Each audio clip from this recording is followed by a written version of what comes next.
Assalamualaikum warahmatullahi wabarakatuh. Perkenalkan, saya Asapa Putri Akhlasa dengan NPM 241063105015. Saya dari kelas 3E Pendidikan Matematika. Di sini, saya akan menjelaskan poster yang telah saya buat, yang dimana poster ini berjudul Prediksi dan Analitik Data Jumlah Penduduk Kabupaten Bekasi Menggunakan Machine Learning di R. Nah, poster ini menjelaskan bagaimana data jumlah penduduk Kabupaten Bekasi dianalisis dan diprediksi menggunakan teknik machine learning, khususnya regresi linear dengan bantuan software R. Di sini ada latar belakang. Pertumbuhan penduduk sangat memengaruhi kebutuhan fasilitas publik, perencanaan wilayah, dan pembangunan infrastruktur. Oleh karena itu, analisis jumlah penduduk perlu dilakukan agar pemerintah memiliki dasar untuk mengambil kebijakan. Data penduduk tahun 2010 sampai dengan 2014 dari BPS Kabupaten Bekasi digunakan untuk melihat pola kenaikan penduduk setiap tahun dan membuat model prediksi sederhana menggunakan machine learning di R. Selanjutnya, ada tujuan. Poster ini memiliki 4 tujuan utama, yang dimana yang pertama itu menganalisis perkembangan jumlah penduduk di Kabupaten Bekasi. Yang kedua, membuat visualisasi tren pertumbuhan dari tahun ke tahun. Yang ketiga, membangun model prediksi dengan metode machine learning. Yang keempat, mengidentifikasi kecamatan dengan pertumbuhan penduduk paling tinggi. Selanjutnya ada metode. Pada penelitian ini saya menggunakan data analitik kuantitatif dengan teknik pemrosesan data, visualisasi data, dan pembuatan model regresi linear menggunakan variabel. Nah, yang dimana di sini ada variabel X dan Y. X-nya itu adalah tahun atau rasio dan kecamatan. Kemudian variabel Y-nya itu untuk jumlah penduduk. Nah, data diambil dari BPS Bekasi dan mencakup 23 kecamatan selama 5 tahun. Selanjutnya hasil penelitian. Nah, yang pertama itu visualisasi tren dari tahun 2010 sampai dengan 2014. Nah, di sini ada gambar grafik yang dimana grafik ini menunjukkan bahwa jumlah penduduk Bekasi terus meningkat setiap tahun. Kenaikan ini terlihat stabil dan konsisten. Kemudian yang kedua itu di sini ada visualisasi per kecamatan. Jadi ini adalah jumlah penduduk per kecamatan. Kita bandingkan dan diagram batang yang menunjukkan perbedaan jumlah penduduk antar kecamatan. Beberapa kecamatan memiliki populasi jauh lebih besar dibanding yang lainnya. Nah, selanjutnya sini ada model machine learning dari regresi linear. Model regresi menunjukkan adanya tren kenaikan yang jelas. Kemudian nilai error atau RMSE rendah. Model cocok untuk diprediksi jangka pendek. Kemudian juga kecamatan yang memiliki pertumbuhan yang sangat cepat, yaitu ada pada Kecamatan Tambun Selatan, Cikarang Utara, dan Babelan. Dan kemudian di sini ada memprediksi tahun 2015. Nah, model memprediksi adanya kenaikan jumlah penduduk di tahun 2015 ini mengikuti pola kenaikan di tahun-tahun sebelumnya. Selanjutnya ada implikasi.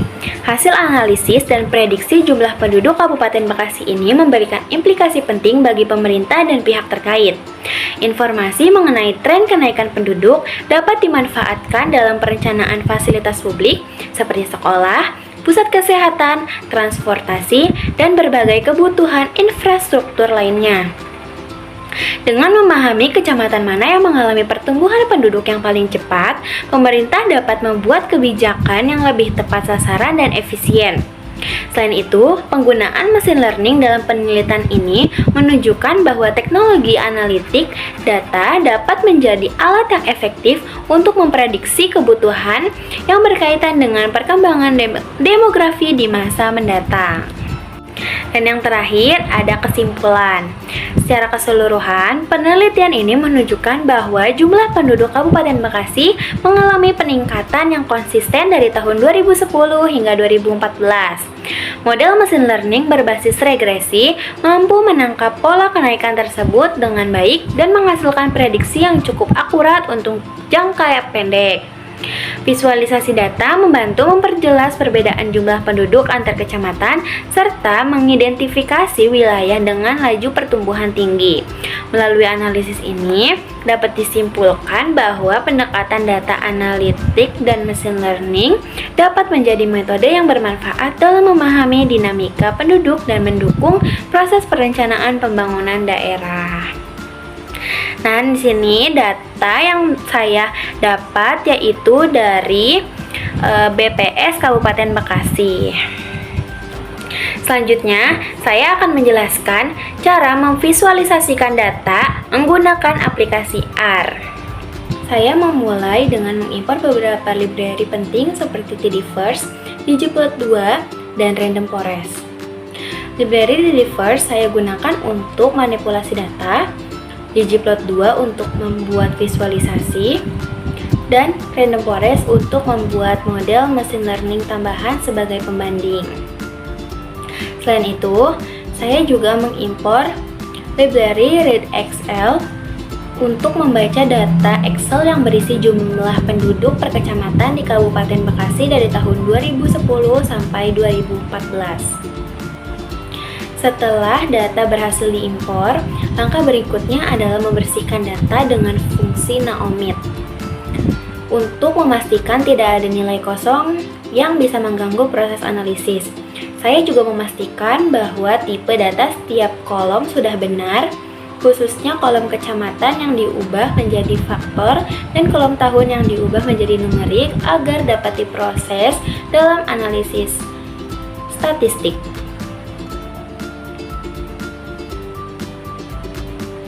Selanjutnya, data diubah dari format lebar atau wide menjadi format panjang atau long menggunakan fungsi pivot_longer. Transformasi ini penting karena memudahkan proses visualisasi dan permodelan dengan membuat kolom baru berupa variabel, tahun, dan jumlah penduduk. Setelah itu, saya juga memastikan bahwa variabel tahun dan jumlah penduduk berada dalam format numerik.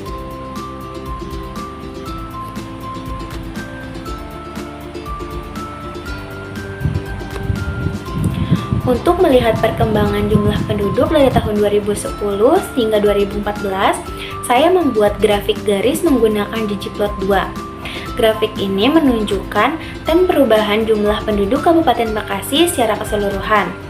Lalu, saya membuat grafik diagram batang untuk membandingkan jumlah penduduk antar kecamatan dalam kurun waktu tersebut.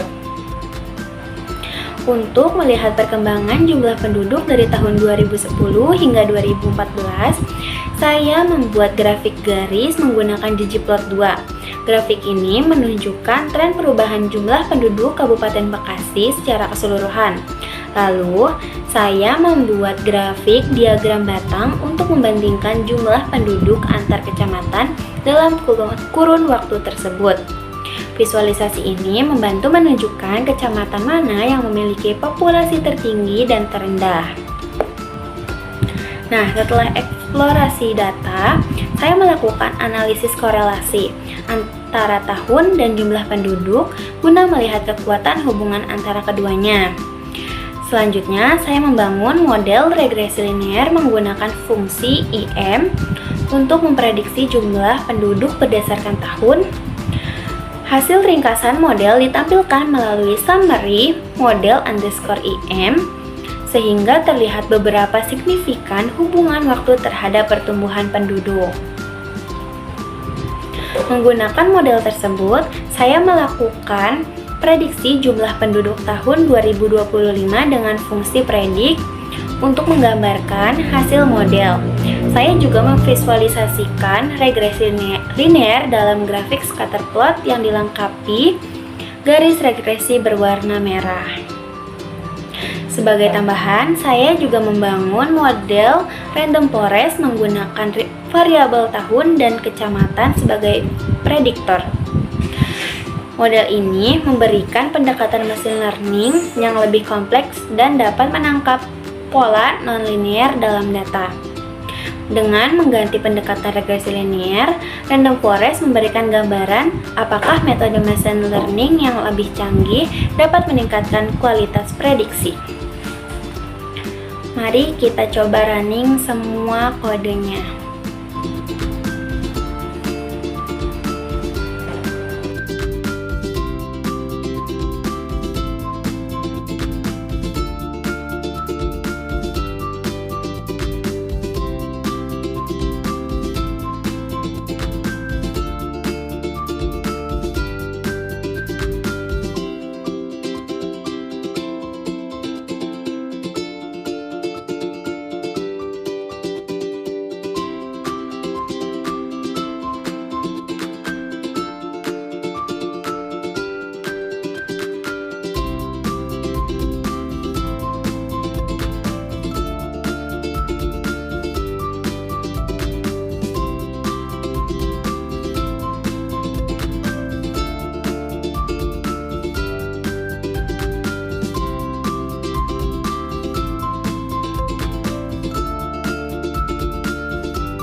Secara keseluruhan, rangkaian kode R ini digunakan mulai dari membaca data, membersihkan, memvisualisasi, membangun model regresi, hingga melakukan prediksi.